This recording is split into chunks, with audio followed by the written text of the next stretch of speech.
I mean, you can't carry that name.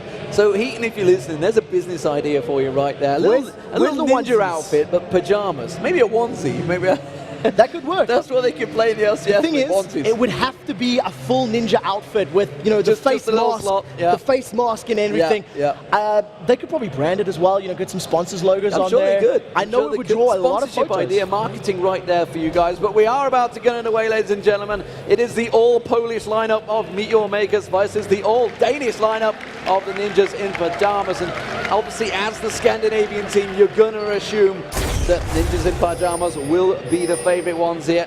Of course, we are about to get underway. This is the last game of the day as well, ladies and gentlemen. We will be back at 10 AM, which is in around about 11 hours time. So get yourself some rest after this game, guys, because there's going to be 10 more matches tomorrow. 10 more awesome matches, and especially if the trend of today's games continues. Right now, once again, defensive starts out of everybody. There's been one game where there was low-level engagements, and this does not look like it's going to be another one of them.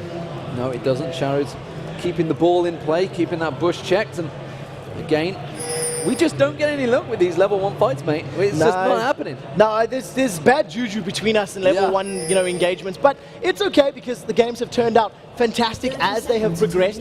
I would like to see how these lanes match up because look at how Ninjas in Pyjamas have stacked up. They've got their duo lane almost signaling they want to go middle. You've got Bjergsen going top. Makate, he's going to be able to walk away from the Svenskeren. Is he going to level the queue? If he does, they've got no CC. So basically, they just walk in and said, well, you go swim somewhere else. Yeah. He's just going to walk away from that one. Happily put the ward down. They're not going to go for the full invade for the red.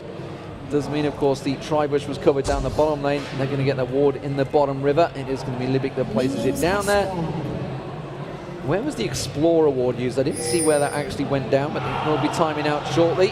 Libic still hasn't used his Explorer ward just yet. And, of course, the river completely covered off, and MeetYourMakers starting off down this bottom lane. It's going to be standard lane formation setup as well, but 3 members, so they're actually helping Makata out there to take the double golems and then going straight round in a heavy hand to help him on the red. So basically, if they could get him that early level advantage, it allows him to gank at an earlier stage. And I think MYM have mind game Ninjas in Pyjamas. They've gone, well, we know Lulu Kate, we anticipate them coming middle, so let's try and get Nautilus to a ganking position sooner so we can interrupt the flow, interrupt the game plan of Ninjas in Pyjamas, and we'll see if it actually pans out that way. Well, we do see the lane switching around. The Tess has gone into the mid lane along with Deficio up against him. Oh, we do see Godbro actually getting lashed there by Libic, and that forces Godbro well away from that lane, having to chug through those pots. So Sharu now up against the 2v1 in this mid. So we'll see how well he can do. He's obviously got the Command Protect shield off some of that damage if he can get them on time, but some great poke from both Deficio and the Testers forced him to chug through some of those potions already. And you can see he started with the cloth 5 pots, so he knew that this was going to be the lane matchup. He manages to sidestep that Pult over Peacemaker. Well, I mean, it makes sense, even up against obviously Bjergsen as well. He had to go to cloth 5, so Bjergsen, that means is going to be up in the top lane against Kubon. So it's going to be Elise versus Kha'Zix, and actually that's not a bad fight for Kubon. No, it's one that actually can go either way depending on who gets the early poke down. Both champions have got that like mini sustain from Elise's Spiderlings and from the Void Spikes of Ka, but it's not very big numbers. So basically whoever can get their poke to stick longer has the potential to execute one another. Oh, Makata and Svenskeren going head to head there, both with the double buff. Neither really going right. You can have the race, and it's a standoff. They're like, who wants to start the race? Not me. And of course, this is an advantageous position for Svenskeren because he has the numbers advantage in the middle lane. If the Tess and Deficio come to play, that's going to be a 3 versus 2 in the best case scenario for MYM. Svenskeren does just have smites available, so he may decide to just smite this big wraith and then back away. Well, he's going to keep Makata away. Does use the smite. Deficio comes around to try and bully him out. Meanwhile, down that bottom lane, Godbro did get hooked briefly there by Libic, but they are keeping the pressure on towards the top turret. And the top lane, actually, Bjergsen's been taking a lot of damage from Kubon. So there's one thing that is playing into the favor of MeetYourMakers now. Not only has Kubon put a lot of pressure onto Bjergsen, he's also farming very well right now in comparison to Godbro, who is 10 CS behind. So if you just go on base statistics and items, etc., obviously you want Elise to get more farm. She needs items to have a bigger impact in those team fights than what Zac does. Yeah, in terms of CS between both AD carries, it's fairly close still. And actually across the board, the big advantage is that Godbro is just being completely harassed out of it down the bottom, whereas Kubon, he's quite happily farming in that top lane along with Bjergsen. Godbro is not doing so well in this 2v1 lane compared to Sharu in the mid lane. Now, the fact that he's, a melee champion is obviously going to play against him. He does have the sustain from that passive, but it's not massive numbers, and you can basically just see him doing the best that he can to CS underneath this tower and takes a lot of damage, gets hooked up for his troubles, the play backwards, Godbro's low. Takes him very low, but Svenskeren is back there to cover off the lane, and maybe just buy Godbro a little bit of time. Instead, it's Svenskeren that's going to go back. Makata shows himself in that mid lane still with that double buff on, but unable to the hook! anything. The hook does land out there. But, well, Makata's actually happy to going in the mid lane, keeping the pressure down. So remember, as long as that shield is up for Nautilus, his Titan's Wrath, he's going to be dealing that percentage HP as well as missing HP damage as he continues to attack. So it's very, very important to focus that shield down before you continue the trade. And that's basically what the Tess and Deficio did. The moment they got hooked and rooted, they just popped the shield and they went, well, if you want to stick around, we will out DPS you. And this trade is working very well for MeetYourMakers. You can see that tower on that bottom lane is going to be the first one to go down. Meanwhile, the mid turret, it's still at half health. So looks like MeetYourMakers are going to draw the effective first blood, taking that tower down in the bottom lane. 6 minutes into this game, they're just farming out in between, and last hit will come through. So MeetYourMakers, what will they do with it? They now have the map available to them to rotate around. Looking like the mid lane maybe where the focus is going to be, though. We can see Makata coming back in there again. Sharu has just come back from buying, got himself that Tear of the Goddess. He's going to be farming for days in the mid. So initially I had thought that Ninjas in Pyjamas were going to try to do a very early tower push, and by putting Kate and Lulu there, it sort of signaled it. But they haven't been overly aggressive with the push. They haven't used, their respective Q spells to shove the lane as quickly as they could. And of course, you've seen Makata spend a lot of time in that mid lane, basically preventing the Tess and Deficio doing that. Basically hanging around saying, well, we don't want you to play that strategy. So instead, the jungle will camp, you put himself a little bit behind in terms of overall farming, but basically save the tower, and it's worked out because they've got the first, objective of the game. You see Svenskeren looking towards this top lane. Maybe he's going to try and get something on towards Kubon. Kubon hasn't noticed him. The switch to spider form, switch around. Bjergsen trying to bait him in there, making sure he keeps the CS going. Will he notice the fact that he just got that large minion and Bjergsen didn't level up to 6? Kubon's thinking, I hit 6 before Bjergsen there. Potentially someone could be close. Yeah, and right now Bjergsen, he's already been back, got that tier, got that longsword, got a very, very big wave of creeps to farm up in front of him. You never really want to fight and gank when you got that much CS to potentially lose. The hook goes out, just goes awry of the Tess. A little bit low on mana anyway, but you can see Svenskeren sniffing around. Junglers are trying to find an opportunity, but neither team is really given a reason to engage. We do see actually in this mid lane now that with Deficio just hanging around, still sticking there with his AD carry, the Tess. Sharu did have Libic with him for a short time, but Libic now going down towards the bottom. They're going to come around the backside of Godbro, and they're going to try and turn aggressive here. He's going to try and launch himself away, but remember, Libic could hook him in there. Does go for the flame, has to use Let's Bounce to try and get away from this one. Will the hook land? Oh, just at the end of Let's Bounce, fantastically caught on there. Oh, just as he's going to be enough to take it down, Deficio is going to come in. Will he be able to try and defend out this passive? One more shot from Max, that should be enough. He tries to take him down, but there is the first blood. It took a long time to come, but it's Libic that picked it up. And they landed every single ability that they needed to. Ninjas in Pyjamas giving that up, but first blood did go to Thresh. Take a look at Sven. Svenskeren caught out there, and it's going to be Kubon that dives in towards him. He's going to go down, gives the red buff back to Kubon, and now it's 2 for 0 to MeetYourMakers. And Mokate has stolen away the blue buff. Now, I was trying to say how first blood going to a support is not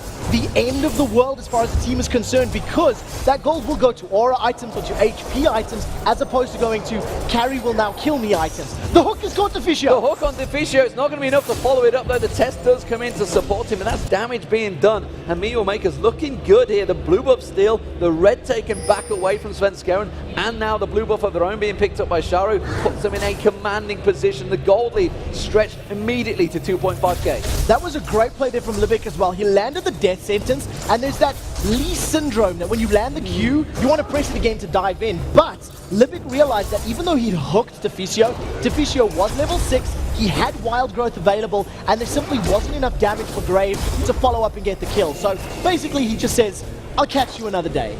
Godbro farming back out in that mid lane, keeping things going. But I tell you what, terms of CS, in terms of farm, Bjergsen's falling behind Sharu. We see Kubon, he's stretching ahead of Godbro, and the AD carries. That's the only difference. The Tess has been keeping them in it here. He's still got that 10 CS difference. Hasn't quite pushed the tower down though, of course, and that's what MeetYourMakers have. They're starting to take advantage of their map positioning, starting to try and shove them down, and NIP, you've got to be careful they don't let this one snowball away from them. So they've just started warning up the river as well, because they realize with that bottom tower down, MYM's focus is going to be on this dragon in the next couple of minutes. They're going to be looking to try force the objective. You were touching on Bjergsen's farm, and dare I say it, but Kubon might be the first player to control Bjergsen in a lane. He's got ahead of him. He's kept Bjergsen from really having an impact in that matchup, and you know, we have seen Bjergsen have slow starts before, but he tends to keep up in CS, and he's not doing it this time around. Godbro is actually falling way behind on Kubon as well. Kubon's getting all that free farm in the top lane, but of course NIP are going to come around, try and take away this dragon. Livik is there ready and waiting. They're going to come around. I'm not too sure if they're going to try and interfere. We are seeing Makata coming around. He might try and dive in for this one, but he's not going to in time. But we do see Bjergsen jumping in there, and immediately they back away. Dragon picked up by NIP. Bjergsen's not finished here yet though. He's going to go back in towards Makata. Godbro launches himself in there. Let's bounce going off. It's going to be enough to bounce off Makata, but the rest of the team is there in defensive formation. They would have gone straight into the shockwave ball. Yeah, so it was a good play to decide to back away out of that. Svenskeren was looking for the Dragon's Rage kick, trying to set it up, forced to put a ward down and jump over the wall to safety while the rest of MYM were closing on. The entirety of that engagement, Kubon has been pushing this top lane tower down. He won't get it on this wave, but he may be able to do it on the next one. But the mid lane will go down. I don't think there's anything they can do to prevent MeetYourMakers taking it down. Just need a little bit of tanking up there. Shockwave goes off. NIP do try and get away from it. Duficio gets hooked in there. Has to use the wild growth on himself. The box goes down along with the tower. Svenskeren's taken very low. The ignite will not be enough to finish him off though. And MeetYourMakers take down 3 turrets, 2 back-to-back in very quick succession. Yeah, and that was such a fantastic shockwave. Charu hit 4 members of Ninjas in Pyjamas. If he does that again in a team fight where Nautilus isn't tanking the turret for 10 years, they're going to win that team fight. He's even cheeky enough to steal the big Wraith away. Very cheeky indeed. And Duke continues to push. He stamps on those little globules of Godbro, keeping him away. So gold lead stretching ever so slightly again. You can see it is 3.5k now. Every time they gain a little advantage, they take a 1,000 gold lead, and it's starting to become a problem because they can start to turn into items, the experience they'll gain from it, and it's going to be a problem. Look at Sharu, he's 2 levels over Bjergsen right now. Look at Kubon, he's 2 levels over Godbro. This is starting to become an issue.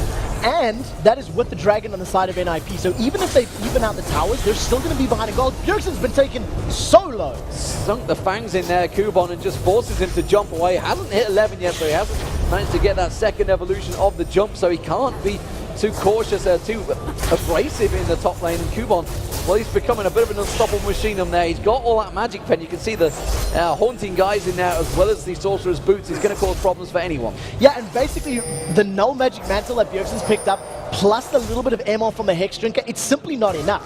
He is being beaten out by Kubon's Elise, and we'll see how well that is going to affect him in the matchup, because in terms of head-to-head, it's a 20 CS deficit that Bjergsen's playing from right now. And this is the second game of the day that NIP are playing from behind. Blue buff is up, and Mokata is pretty much going to say, I want this. Yeah, remember, they have the timing on it perfectly because they did take it round in the last time. Pink ward gets put down by Livik there, wants to make sure it's all clear, does happily stand on that trap of Caitlyn, and they are pinging on the blue buff. MeetYourMakers, they're going to forcefully take this one.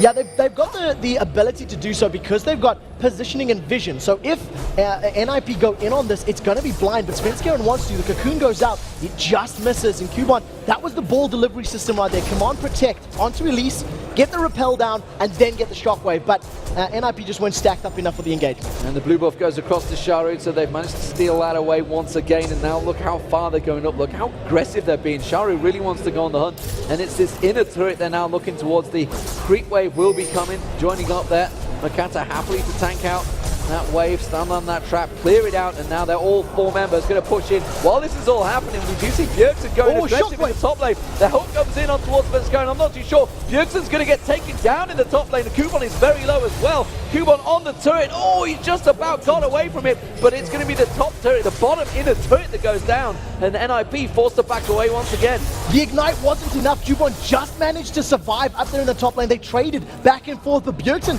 technically won that engagement. Now he knows the shockwave is down, so he was thinking about the fight. There goes Sharu. Charu using the teleport to get in there, does manage to use the ball control, doesn't quite land it this time, is going to continue chasing, he will have the defensive. Bjergsen trying to separate him, is it going to be enough damage though? He's going to have those voice box back in a moment, you can see the ball landing again, defensive ball comes in, Charu played that very, very well, did just enough to hold Bjergsen in place. Yeah, and he had no Summonate Ignite to do that, it was just purely using the abilities with that blue buff. Bjergsen stood his ground, even through the Hex Drinker was taken out, and I think he maybe overestimated his damage, but he had no boots either, so it's not like he could have run away. Orianna would have constantly sped herself up and continued to chase, so I think Bjergsen just tried to make the best of a bad situation. So 3-0 in kills, and the gold just continues to dribble all the way towards MeetYourMakers. 4-0 in turrets without any reply, and honestly, NIP are not even close to taking them turrets yet either. They've got no ability to overextend. They cannot go past the river without running the risk of being jumped on and being killed. And because the initiation power of Nautilus and Orianna is that high, they need to play super ultra defensive. And it's like they did earlier in the day, and we'll probably continue to see them doing throughout this match. So Makler now got himself that Infinity Edge almost complete. Just needs to get that final piece of the puzzle. Meanwhile, the test, we'll see what he goes towards, expecting maybe a Bloodthirster in there, but the Tear of the Goddess been picked up, of course, by Charu and Bjergsen a while ago. They're both stacking it out there, and that's really what Bjergsen's waiting for. He needs that Mirror Mana completed. It's going to be a while away, though. He's got to get that Manimune first. Try and start stacking it up as much as possible. Does he want to go aggressive this time onto Kuban? Does manage to go in, gets a good chunk of damage. Kuban tries to turn it back around on Bjergsen. And honestly, this is a very close trade between these two players. So basically, with the items that Bjergsen's been able to pick up, he's finally able to trade a little bit more evenly with Kuban, and he's actually fighting him toe-to-toe, which we've not seen him doing right now. Svenskeren is still hanging around in this top lane, and we'll see whether or not they want to set up the gank. But the build that Bjergsen is doing, it's been completely reactionary. He's needed to defend against Elise as opposed to building the traditional damage. Bjergsen, he did just have a trade a moment ago on the turret, but he couldn't finish it off. That's obviously why Charu came up there. We do see the Dragon going down. MeetYourMakers will take that one for free. Svenskeren was trying to set up that kill in that top lane, but as you see, Charu wasn't falling for it. Sorry, Kuban wasn't falling for it, and that was a free Dragon this time around for MeetYourMakers, and that takes the gold lead to 5.5k now. And now Kuban, he's going to go aggressive. In comes Charu. He has got that ball delivery system, as you called it. Not going to go for it this time, though. Very, very wisely, Bjergsen decides to back away the moment that ball came into shot. They were thinking about the dive, thinking about going for it. His Ignite was almost available, so if they dragged out that fight a couple of seconds longer, they may have been able to pick up the final tick. But instead, wisely, they back off. Very impressively by Bjergsen, he's actually caught up some of that missing CS. Originally, he was about 20 to 25 behind Kuban. Now he's actually 7 ahead. So, you know, good counterplay to pull himself a little bit further back into this game. I feel like Godbro really needs to start getting involved as well. He's farming, he's desperately trying to catch up, trying to do something to make himself useful, but simply put, he was outdone in the lane, and Kuban is way ahead of him in terms of farm and items. Meanwhile, of course, the mid lane, we also, the fact we're seeing Charu completely out-farming Bjergsen is massive, because on Kha'Zix, once you hit that 6, you can farm so easily, and he's just struggling right now. He's finally got that Brutalizer complete, so he will be able to put the damage. You can see him clearing out that wave very quickly. But honestly, Charu's done a fantastic job of keeping control. Considering he was in that 2v1 situation earlier on against the Tess and Deficio, he's managed to keep going so successfully. Now, to be very fair as well, he was babysat in the early levels, so he was able to get to level 6 a little bit safer. And then when you're at level 6 as Orianna, it's very difficult to fall super far behind, because you can't dive, you can't, you know, play super aggressive, because that shockwave is just so powerful. So, like you said, he's been farming incredibly well, approaching the 20 minutes mark, and that gold lead has stayed stable at around 4,000 or 5,000 gold. If Ninjas in Pyjamas can hold out, they will scale to a point where they can contest the battle, but right now they're just too far behind. This is what, the 3rd blue buff in a row that's been stolen. Yeah, they're happy to just come around there. This time around, it's going to be Makler that gets it. Double buff picked up on him, and now they're choosing to go towards that mid lane. Ooh, the test almost went in there as well. The hook coming out from Makata, not going to quite land. They have got that wombo combo of double hooks, of course, from Libic and Makata, but as of yet, they haven't landed both. No, they haven't really had a very big engagement. The times we've seen the shockwave, it's for tower defenses. Right now, Bjergsen is looking to set up a fight. There's the ward, no Dragon Rage kick, and you see the Cocoon. The Cocoon goes in, and Svenskeren almost getting melted. Wild Growth has to get used. Kuban's going to jump in, sinks his bang straight in there. That's going to be the shockwave pulling them back in, and Bjergsen's just getting melted. It's Makata that picks up the kill. Now Godbro is going to get pulled in. You see the Dark Passage from Makler. He's Gonna have to use Let's Bounce to get away from that one. And again, another 2-for-0 fight. This time, MeetYourMakers, they turn to Baron. Ninjas in Pyjamas needed to back off sooner. They tried to force a fight, and when MYM were a little too far away, they stuck to the guns, and that just got them caught. Svenskeren dove in there with the intent to kick someone back, but then got cocooned. Right now, 5 members of MYM, they are on Baron. Let's Bounce has to use the flashes available. Will we see an attempt? Not even a try. Not even try. We saw the Piltover come across, but honestly, Svenskeren was a level behind Makata as well. Doesn't really want to go launching himself in there. Was absolutely miles away from the fight as well because he did get killed off early on. So that's going to be the Infinity Edge completed for Makler when he goes back to buy. But honestly, this is a full control MYM right now. And again, this could be 2-0 for one of the new teams. It definitely looks to be that way right now. With the Baron buff on, it's going to allow them to just siege and push and chase. And, you know, any poke that they take from the Kha'Zix, from the Caitlyn, it's just going to be regen relatively quickly. They've got fantastic wave clear, so they can be sitting at a tower for the entirety of this Baron buff and just poking away slowly but surely, getting the Orianna auto attacks and the Grave auto attacks down, and eventually whittling that tower away. It's got to be a worry for NIP, the fact that 20 minutes in there yet to get a kill on MeetYourMakers. And now MeetYourMakers starting to come together as a team, seem to have that better team fight control, better ability, the fact that every time Shockwave's available, they are going to be looking for that team fight. Yeah, that's a good point actually, because we've seen a good number of Shockwaves from Orianna at the 20-minute mark, and that's not always the case. We don't always see those ultimates being used for tower pressure and for, you know, these minute skirmishes. The value of that ultimate tends to mean that it gets saved for those very, very big fights. But right now, once again, there's the hook. They've got Sven. Well, they managed to get on there, and that's going to be the cocoon going in. Svenskeren just getting dropped. Wild Growth had to be used once again, but it doesn't matter because Makler just melts him as he tries to back away. And that is yet another kill being picked up for MeetYourMakers as well as the inner turret. They are in destructive performance right now, and they are not afraid to close this game out. They're pushing for it. No, not at all. After the stint that they had with the Dragonborns, where it took them 1,000,000 years to try to close out any games, they've learned their lessons, and they've found out how to pressure and when to pressure. A hook again. Another hook. This time Bjergsen gets pulled in. Double hook. Shockwave pulls him in and just melts away. Jumps off from it and does manage to survive. Has to use his ultimate to just run like the wind in stealth form. But it's not going to be enough. It's going to be the inhibitor turret going down. MeetYourMakers looking very strong in game 2 now. I sincerely hope that Element is watching, because this is Hook City, Hook Line and Sinker. Nautilus hook into Thresh hook again. Another and again. hook. They've done it again. The Test gets caught out this time around. He's going to be able to get away. No, he isn't. It's another kill being picked up by Makler. There's a second. Svenskeren going down. And MeetYourMakers 22 minutes into this game and looking to finish. MYM may be able to finish. They've got the time. There's 20-second death timers. They've got a massive creep wave sitting on the Nexus turrets. 1 and 2 will drop, but NIP are going to have to pull off a hell of a defense to save this Nexus. What a game from MeetYourMakers. 8-0 in kills, 11,000 gold advantage, 8-0 in turrets, and the Nexus goes down. The Polish powerhouse are looking on form in their second match of the LCS as they join Fnatic, going 2-0 for the weekend.